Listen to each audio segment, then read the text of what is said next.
Hi, welcome to Tamika's Story Time. Thank you for tuning in. If you haven't subscribed, I encourage you to hit that subscription button and give me thumbs up. This is my tea.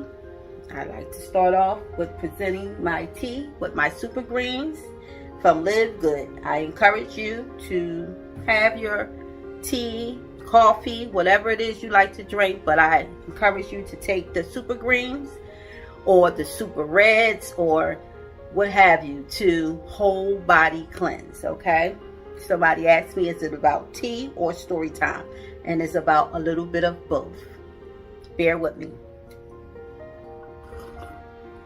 The tea helps me be able to tell you the story. This particular story I'm going to share with you was years back in my life when I was in my early 20s, and I ended up relocating to Florida.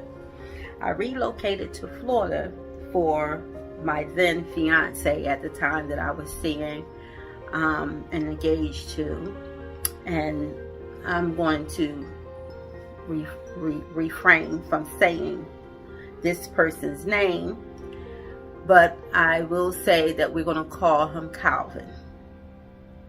So Calvin and I, we were engaged.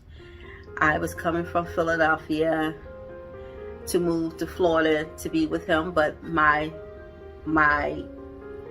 request was to him that he would have to find a place for us to stay, because at that time he was residing with a family member.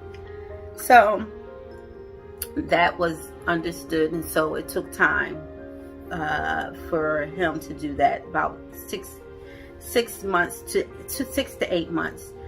And doing so, he let me know he found a place. So I was excited, and I couldn't wait to get there, of course. So when I moved there, it was in a very nice complex. This was Broward County, and it was 45 minutes away from Miami. And this particular place that we stayed at, it had a lot of beautiful, nice condos. And he had already signed the lease. He had already picked the place. He showed me on the phone, through pictures. So I had some idea of what I was walking into. So when I got there, I was happy to be there. I was happy to see him. And of course, got settled into my first home in Florida. My first place in Florida. Excuse me. So it was a condo, and it had, when you first entered, you had to go up the steps, and when you go up the steps, you had the big living room and the kitchen set off to the across from the living room, and across straight down next to the kitchen. Once you walk up the steps, it was you go up the first several steps, you turn, go up the other steps, and there's the living room, there's the kitchen, there's the bathroom on the side, right where the steps is. As you're coming in, there's the bathroom, and then straight ahead is the master bedroom, which has the master bathroom and a huge walk-in closet. So I liked the closet space because it gave him one side and gave myself the other side.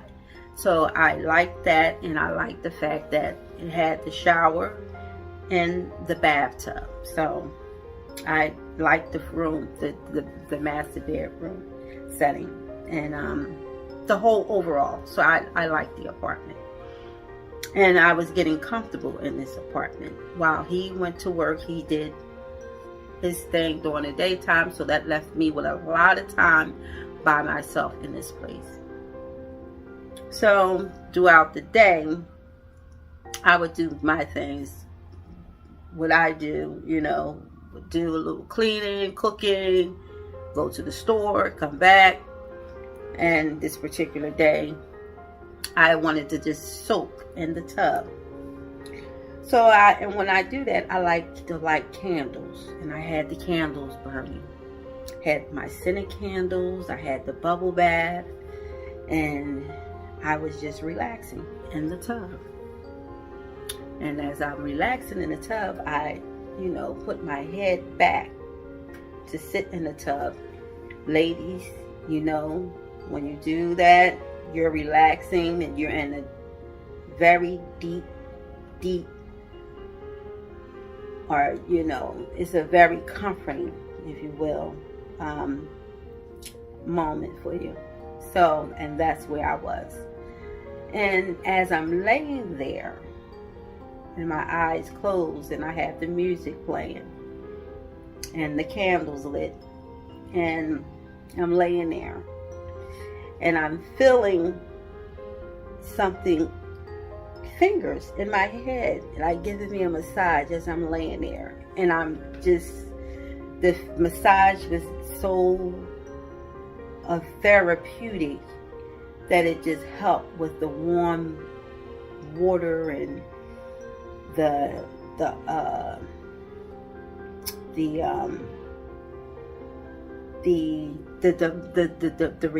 total relaxation that I was in. It just intensified it. So as I'm laying there and I'm enjoying this head massage all throughout my head, and I'm like, oh wow, and I'm thinking, wow, Calvin came home, and often, which he would do, come home, and I would be in the tub, and sometimes he, would go in the room, get himself undressed, go in the kitchen, make himself something to eat or something while I'm relaxing. And I said, oh, this time, he's giving me this wonderful massage. So I'm like, oh, wow, Calvin, this really feels good. And I said, thank you so much. I needed that. And as I'm saying and I'm talking, the massage is getting more intense. And it's like he pulling, like so much so that it was as if he knew exactly the spots to hit and to go through my roots and pull up. And it's like, oh wow, it went through my roots and pulled slightly, just enough to get deeper inside my head to give them full head massage. So I'm really enjoying this, and I'm really relaxed. And this went on for a bit, which felt like it felt like 20 minutes, but it wasn't as long as 20 minutes, but it felt that way because that's how relaxed and good it felt to me. So I'm enjoying this, and I'm like, oh wow. When I hear a door open and shut, the bedroom door opens and shut. So I jump, and it's him at the doorway. And I jump at this time. I jump again. I jump when I heard the door. And I'm thinking, okay, so when I go to turn, I see him walking up to the bathroom door entrance. And I jump again. And he's like, well, what's wrong with you? So I said, you just coming in? And he said, yeah. Like that. Like as if the question, why am I asking, did he just come in? So I jump up out the tub, and I grab my towel, and I wrap myself up. And I put a towel over my head, and I'm looking around the bathroom. By this time, he walks away from the bathroom entrance. I'm looking around the tub, and I follow him. I said, someone's in here. And he said, what? And I said, yes, someone's in here. So he rushes to the closet, goes up on his side of the walk-in closet, goes and get his gun. And he said, where you see somebody at, where they at? So I'm like, they in here. So he's looking all in the closet, looking under the bed. I'm following behind him, mind you. And I'm going everywhere he goes. I'm right behind him, and he's looking, and we're looking. And I said, and he's checked the sliding balcony door, because in the living room there was a balcony off beside the master bedroom entrance. There's a balcony where you can go out and sit, and he checked and made sure that was locked. It was locked. It was nobody on the balcony. It was a very small balcony, but we were 2 flights up, so it could easily be somebody that climbed up. So he checked, made sure it was locked, went around to the other bathroom, checked in there. Nobody was in there. He's checking in the kitchen. He checked everywhere. He says nobody's in here. He checked back, went back down the steps, around the corner, down to the front door. Nobody was there. Nobody was there. So he said, why you say it was somebody in here? I said, because I'm telling you, I thought you was in here giving me a head massage. I promise you, I thought somebody was massaging my head. So he said, man, are you? Now at this time, I want to be quite frank. And this is for, let me, because this, you know what I mean? At this time, this was before before medical marijuana. I was smoking marijuana, if you will. And he said, have you been, now he didn't smoke, he barely drank, but I did. I would have a cocktail, and I would have my cigarette, if you will, my marijuana, whatever. So he said, have you been smoking? I said, I had not smoked anything yet.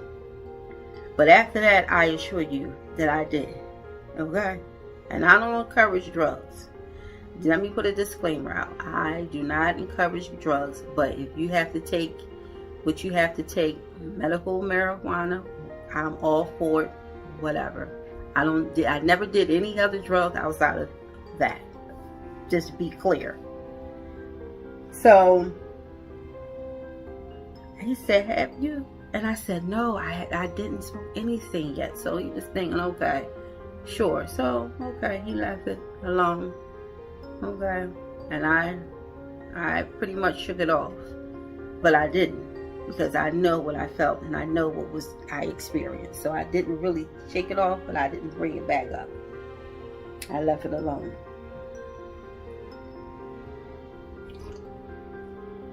Up until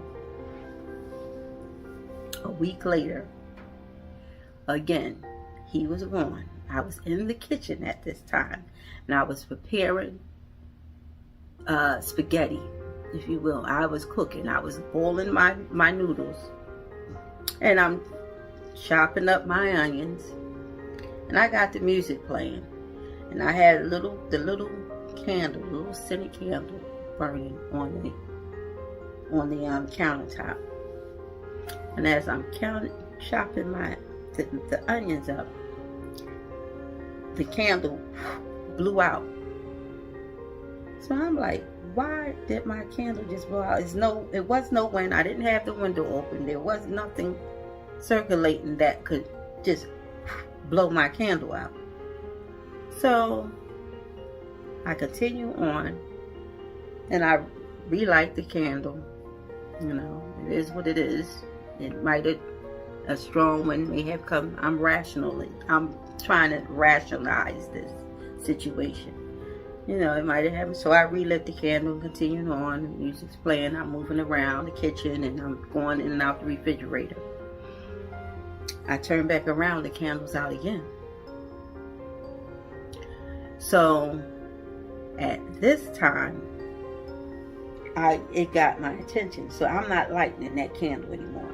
I continued on making my food, boiling my noodles, and as I'm straining the noodles from the straining the water, the noodles, and putting the pot in the strainer, the noodles in the strainer with the hot water.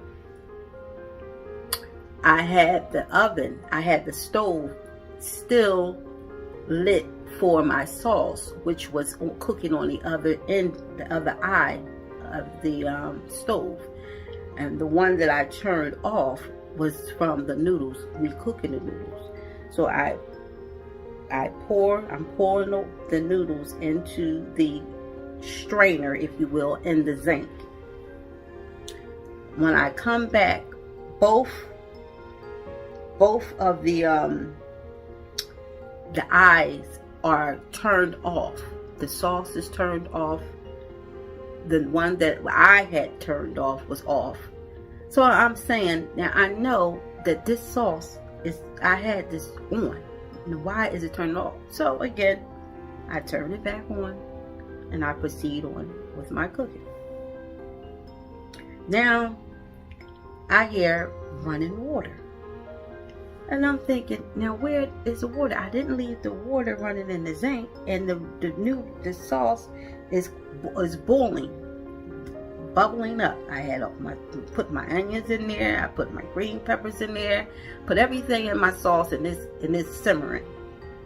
And I made sure that I had it on, so it's simmering. I go, because I'm hearing running water. Where is this water running at? So I go into the bathroom, which is the guest bathroom, and I'm looking, there's no running water. But I'm still hearing this intense running water. So I stand in the living room and I'm listening, like where, and it's coming from the master bedroom. So I go into the master bedroom and go inside the bathroom, and the tub is running, filling up with water. The plug is in there for the water to formulate, and it's running. So I'm thinking, I did not run no water. This water wasn't running. So now I'm freaking. I turn the water off. I go back in. I turn this. At this point, I am done. I'm done cooking. I'm done everything. So I call Calvin. I say, look, something is going on in here, and I don't like it. Now, you got to come home, and we got to figure this out. So he said, I'm on my way. It was almost time for him to leave, and he usually gets around that hour that I called anyway. So when he comes in, he's like, what's going on? I'm like, this is insane, but a situation happening, I don't know. So he's like, well, what happened? So I explained to him exactly what I just explained. And he's like, okay, well, maybe he's trying to make sense of it. Maybe you thought you turned it on. Maybe maybe it was a wind or something that blew it out. So I said, no. When I tell you that I had no window open, there was nothing. There was not a single breeze to blow out that candle. And it blew it out twice. It cut off my stove. The food, I know that I didn't shut it off. That would it give you, how can you explain running water? I did not run no water in the tub.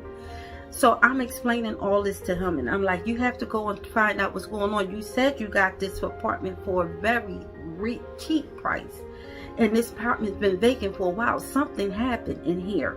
You got to go find out. So he said, all right, well, we're going to go find out. And so we went together down to the leasing office. Just before they were getting ready to close, the lady was picking up her stuff, and he walked in, and her name was Paulette. And he said, Miss Paulette, can I speak to you for a minute? She said, sure, Calvin, what's the problem? And he said, well, my fiance is experiencing strange things. So I'm like, yeah, I'm telling you, miss, I am not crazy. I have never been. I said, and I had not been drinking or doing anything, but some things has been happening in there that just don't make sense. So she said, well, what's going on? And she put her things down, and she sat back down behind the chair, and she said, what's been going on? And as she's saying that, she's like kinda like moving around. Now she was ready to go, but now she's moving around, sitting down behind the chair, and she's moving things around as she's listening to me tell what happened. So I told her about my incident in the bathtub, and I told her about the incident in the kitchen, and then again in the reoccurrence of the bathtub. So it was then this woman, she sat back in her chair just like this, and she said, did Robert, to ask Calvin, did Robert tell you about what occurred in your apartment? So he said no, he didn't, never told me anything that occurred in that apartment. So it was then she informed us that the apartment that we were living in, it was a man who, the apartment that we were living in, there had been a murder-suicide that occurred in that apartment.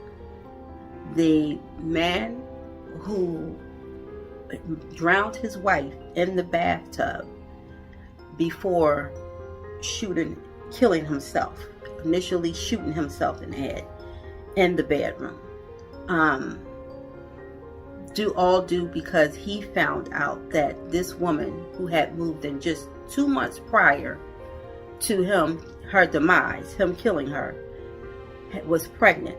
She came from Cuba, and he was sent for her to come from Cuba, but when he sent for her to come, she was already 2 months pregnant by somebody else.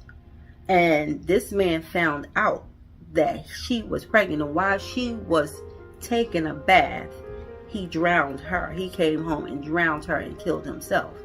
And that they were in that apartment for 4 to 6 weeks before anybody even discovered or knew they were missing, because they were the only ones from Cuba. He was from Cuba, that he didn't have any family here, and she came here to be with him. So we're freaking out. I'm freaking out, like, are you serious? And you just found out? I said, we can't stay in that apartment.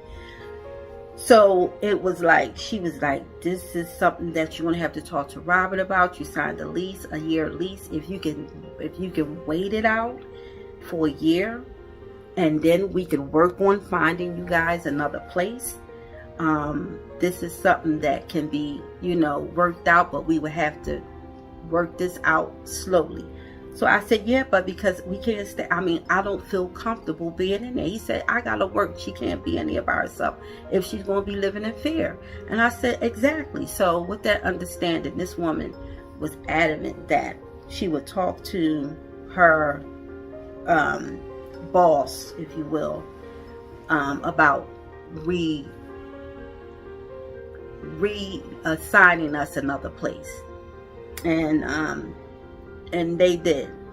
They end up moving us because someone moved out, only due to the fact that someone moved out 3 months from that time that we made the complaint.